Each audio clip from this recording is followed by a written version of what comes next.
Guys, मैं सुशील कुमार आपका अपने फेवरेट यूट्यूब चैनल सीडेज एग्रीकल्चर में स्वागत करता हूं।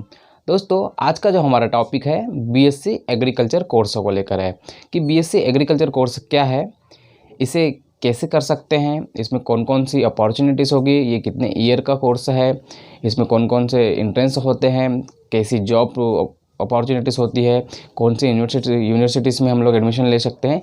इसकी मैं आपको आज फुल इन्फॉर्मेशन देने वाला हूँ, तो लास्ट तक बने रहिएगा। इस लेक्चर में बहुत इंपॉर्टेंट होने वाला है। दोस्तों, स्टार्ट करते हैं कि बीएससी एग्रीकल्चर क्या है। तो सबसे पहले मैं आपको बता दूं कि यह एग्रीकल्चर या कृषि क्षेत्र में की जाने वाली एक डिग्री है जो कि 4 ईयर की होती है। अगर आप लोग भी एग्रीकल्चर में अगर इंटरेस्टेड हैं तो आप भी ये कोर्स कर सकते हैं। तो दोस्तों, मैं आपको बता दूं कि जो इसका कोर्स लेवल होता है ये अंडर ग्रेजुएट कोर्स है। मतलब ये 12वीं के बाद इस कोर्स को आप लोग कर सकते हैं। ये 4 ईयर का होता है, उसे हम लोग यूजी भी कहते हैं। जैसे कि बाकी कोर्सेज होते हैं बीए, बीकॉम या प्लेन बीएससी वगैरह या बीटेक वगैरह, उसके समान ये भी एक कोर्स है जो 4 ईयर का होता है। अब देखते हैं कि जो इसका ड्यूरेशन है ये 4 साल का होता है, मैंने आपको बताया, और इसमें 8 सेमेस्टर होते हैं। उसके बाद हम लोग अगर बात करें कि इसकी एलिजिबिलिटी क्या होगी, इसके लिए योग्यता हमें क्या लगेगी, तो इसके लिए योग्यता हमें 12th पास, इसके लिए जो स्टूडेंट होने चाहिए 12th पास होने चाहिए।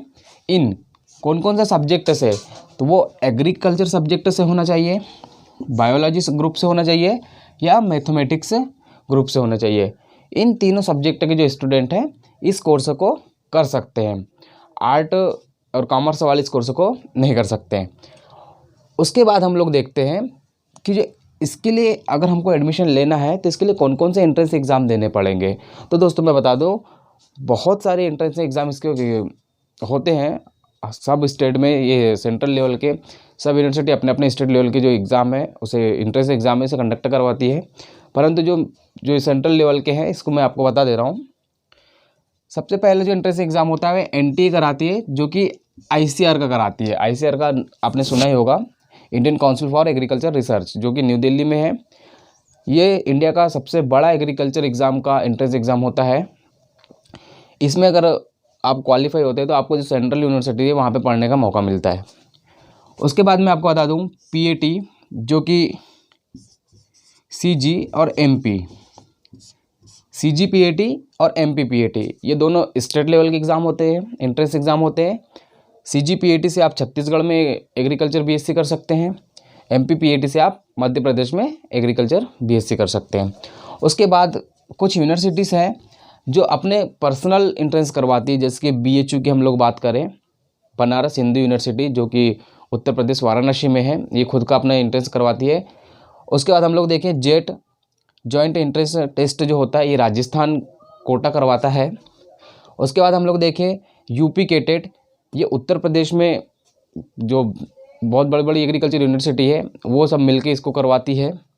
उसके बाद हम लोग शॉर्ट से देखें Sam Higginbottom university technology and science, ये भी यूनिवर्सिटी एक अपनी पर्सनल इंटरेस्ट करवाती है। यहाँ से भी आप लोग बीएससी एग्रीकल्चर कर सकते हैं।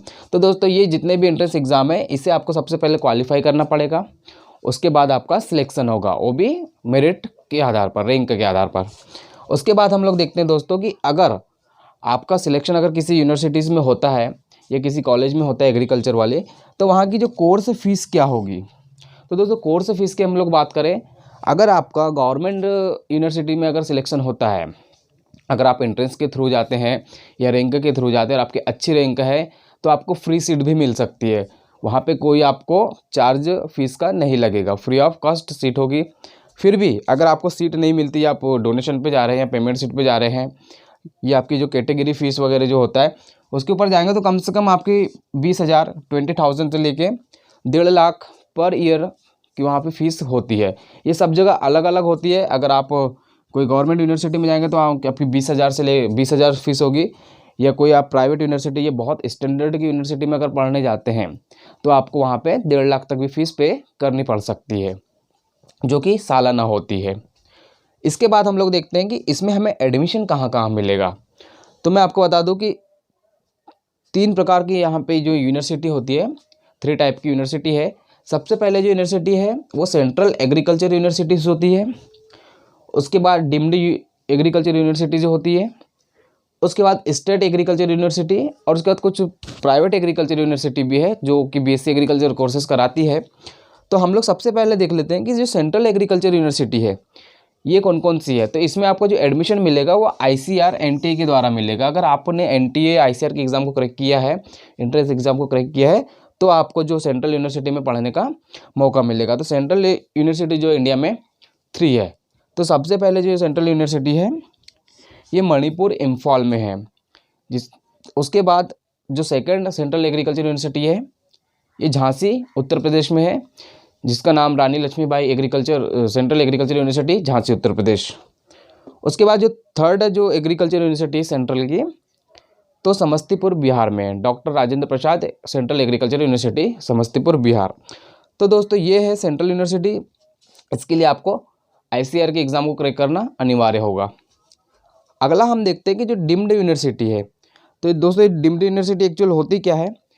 डीम्ड यूनिवर्सिटी ऐसी यूनिवर्सिटी जहाँ पे रिसर्च के साथ साथ ही एजुकेशन भी प्रोवाइड किया जाता है। तो मैं बता दूं जैसे कि हमारे यहाँ के जो रिसर्च इंस्टीट्यूट वगैरह हैं इंडिया के, तो ICAR Indian council for agriculture research, IARI Indian agriculture research institute, और जो तीसरा है हमारा NDRI national dairy research institute Karnal Haryana में है। तो ये ऐसे तो 4-5 एग्रीकल्चर के हैं, लेकिन जो सबसे मेन है मैंने आपको बताया ICAR IAR NDRI, ये बहुत ही ज़्यादा बड़े लेवल के रिसर्च इंस्टीट्यूट है। यहाँ से भी आप लोग एग्रीकल्चर BSc कर सकते हैं, जो कि आपको एंट्रेंस के थ्रू ICAR या NTA के एंट्रेंस के थ्रू आपको मिलेगा। उसके बाद हम लोग देखते हैं कि कुछ स्टेट एग्रीकल्चर यूनिवर्सिटीज़ होती हैं। तो दोस्तों स्टेट एग्रीकल्चर यूनिवर्सिटी की अगर हम लोग बात करें तो ये जो यूनिवर्सिटी होती है स्टेट लेवल के में चलती है। यहाँ के जो अपने अपने टेस्ट होते हैं, जैसे कि मैंने आपको बताया CGPAT, MPPAT, UP CATET sets या जेट वगैरह जो होता है, ये स्टेट लेवल के इंटरेस्ट है। यहाँ से आप अपने यहाँ से, जैसे कि अगर आप लोग MP की बात करें तो MP में जो यूनिवर्सिटी है JNKVB, छत्तीसगढ़ की अगर हम लोग बात करें तो IJKVB, JNKV का जो फुल फॉर्म है जवाहरलाल नेहरू कृषि विश्वविद्यालय जो कि जबलपुर में है। IJKVB की अगर हम बात करें तो इंदिरा गांधी कृषि विश्वविद्यालय जो कि रायपुर छत्तीसगढ़ में है। उसके बाद हम लोग देखें राजस्थान एग्रीकल्चर यूनिवर्सिटी, जिसे हम लोग RAU के नाम से जानते हैं, जो कि राजस्थान कोटा में है। उसके बाद बांदा एग्रीकल्चर यूनिवर्सिटी जो कि बांदा उत्तर प्रदेश में है। GBPAU तो जो गोविंद वल्लभ पंत एग्रीकल्चर यूनिवर्सिटी जो कि पंतनगर में है। LPU की अगर हम बात करें कि लवली प्रोफेशनल यूनिवर्सिटी जो कि लुधियाना हरियाणा में है। तो दोस्तों ये सब हुई हमारे स्टेट लेवल की एग्रीकल्चर यूनिवर्सिटी। इसमें हम लोग यहाँ से BSc एग्रीकल्चर आसानी से कर सकते हैं। इसके बाद मैं आपको बता दूँ कि आपने अगर BSc एग्रीकल्चर में एडमिशन ले लिया है तो आपको कौन कौन से कोर्सेज़ को स्टडी करनी पड़ेगी। तो मैं आपको बता देता हूँ कि कौन कौन से जो सब्जेक्ट है जो हमको BSc एग्रीकल्चर में एडमिशन लेने के बाद पढ़ना पड़ेगा। सबसे पहला है एग्रोनॉमी, जिसे हम लोग सस्य विज्ञान भी कहते हैं। एग्रोनॉमी में हम लोग pulses crop, cereal crop, oil crop, irrigation, drainage, ये सभी के बारे में हम लोग पूरा उसमें पढ़ते हैं। उसके बाद हम देखते हैं कि सॉइल साइंस है। तो सॉइल साइंस में क्या होता है कि जो सॉइल्स होते हैं उसके टाइप्स, कौन से सॉइल कहाँ पर है, इसके बारे में हम लोग पूरा उसमें स्टडी करते हैं। उसके बाद हम लोग देखते हैं कि हॉर्टिकल्चर, जिसे हम लोग उद्यान शास्त्र कहते हैं। हॉर्टिकल्चर में हम लोग को जैसे कि vegetable science, fruit science, flower science, ये जितने भी होते हैं फ्लोरिकल्चर वगैरह या फूड प्रोसेसिंग वगैरह, इसके बारे में हमको स्टडी करनी पड़ती है। नेक्स्ट मैं आपको बता दूं एंटोमोलॉजी। तो दोस्तों ये जो एंटोमोलॉजी होता है इसमें हमको एग्रीकल्चर एंटोमोलॉजी पढ़नी पड़ती है, मतलब जो कि ऐसे इंसेक्ट जो कि एग्रीकल्चर क्रॉप में लगते हैं, इसके बारे में हमको उसमें पूरा स्टडी करना पड़ता है। उसके बाद हम लोग देखें कि पैथोलॉजी, तो ये भी एग्रीकल्चर पैथोलॉजी जो कि एग्रीकल्चर की जो प्लांट होते हैं जिसमें डिसीज लगते हैं एग्रीकल्चर वाले, उसके बारे में हमको पढ़ना पड़ता है। उसके बाद हम देखें कि इकोनॉमिक्स, तो ये एग्रीकल्चर इकोनॉमिक्स के बारे में हमको इसमें पढ़ना पड़ता है। नेक्स्ट देखिए हम लोग एक्सटेंशन एजुकेशन। तो दोस्तों इसमें हमको क्या करना पड़ता है कि जो प्रचार प्रसार होते हैं एग्रीकल्चर के, जो प्रमोशंस होते हैं, उसके बारे में हमको इसकी स्टडी करनी पड़ती है। नेक्स्ट हम लोग देखें कि जेनेटिक प्लांट ब्रीडिंग वगैरह जो होता है।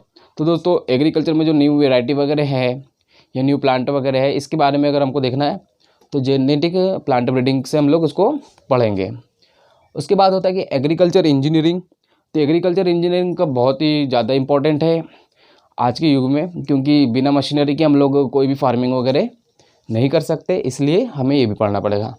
उसके बाद एग्रीकल्चर स्टैटिक्स, एनिमल हस्बेंड्री जिसे हम लोग पशुपालन भी कहते हैं, डेयरी साइंस हमको पढ़ना पड़ेगा जो कि दुग्ध विज्ञान का कहा जाता है। उसके बाद लास्ट में हमारा जो आपका 8th सेमेस्टर होगा वहाँ पे आपका रावे होगा, जिसे rural agriculture work experience course कहते हैं, जो कि आपको 6 महीने का होगा, 6 मंथ का होगा। इसी यूनिवर्सिटी आपको किसी भी गांव या किसी भी रिसर्च इंस्टीट्यूट में आपको एक प्रोजेक्ट के रूप में काम देगी, जो कि आपको कंप्लीट करना होगा। उसके बाद आपका कोर्स कंप्लीट हो जाएगा। अब हम लोग देखते हैं कि इसमें जॉब की अपॉर्चुनिटीज़ क्या क्या हैं।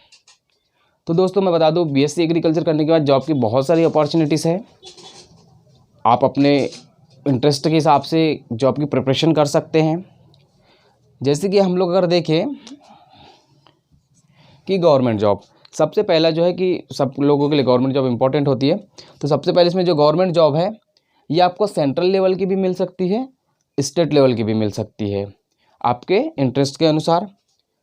उसके बाद सेमी गवर्नमेंट जॉब जो कि स्टेट लेवल और सेंट्रल लेवल दोनों की मिल सकती है। उसके बाद प्रोजेक्ट, जो कि एग्रीकल्चर के बहुत बड़े प्रोजेक्ट वर्क होते हैं जो कि गवर्नमेंट से लॉन्च होते हैं। एनजीओ में भी बहुत सारी एग्रीकल्चर की जॉब होती है। प्राइवेट जॉब में अगर हम देखें तो प्राइवेट जॉब में बहुत बड़ा सेक्टर अभी एग्रीकल्चर का खाली पड़ा हुआ है, क्योंकि टोटल जो वर्क है प्राइवेट सेक्टर से ही एग्रीकल्चर का भी चल रहा है। जैसे कि बहुत सारी कंपनी है एग्रीकल्चर की, पेस्टिसाइड की, इंसेक्टिसाइड की और बायो फर्टिलाइज़र की या फर्टिलाइज़र की। तो इसमें बहुत सारी जॉब जो कि सेल्स एरिया मैनेजर या डिस्ट्रिक्ट मैनेजर, तो इसमें बहुत सारी जॉब आपको मिल जाएगी। उसके बाद हम लोग देखें कि एग्रीकल्चर में सेल्फ एम्प्लॉयमेंट भी आप कर सकते हैं। अपना खुद का अगर बिजनेस आपको एग्रीकल्चर सेक्टर में डालना है, जैसे कि आप एग्रीकल्चर सेंटर खोल सकते हैं, सॉइल साइंस लैब खोल सकते हैं, या मछली पालन या बहुत सारे जैसे कि पशुपालन वगैरह है, या फार्मिंग में अगर आपको इंटरेस्ट है तो आप उसे कर सकते हैं। जॉब के ऊपर मैं पूरी एक बहुत अच्छी वीडियो बनाने वाला हूं, जिसमें आपको पूरी जॉब के बारे में पूरी इन्फॉर्मेशन मिलेगी और किस डिग्री के बाद आपको कौन सी जॉब लगेगी, इसके बारे में मैं आपको पूरा बताऊंगा। तो दोस्तों ये लेक्चर आपको कैसा लगा हमें कमेंट बॉक्स में कमेंट करके ज़रूर बताएं। धन्यवाद।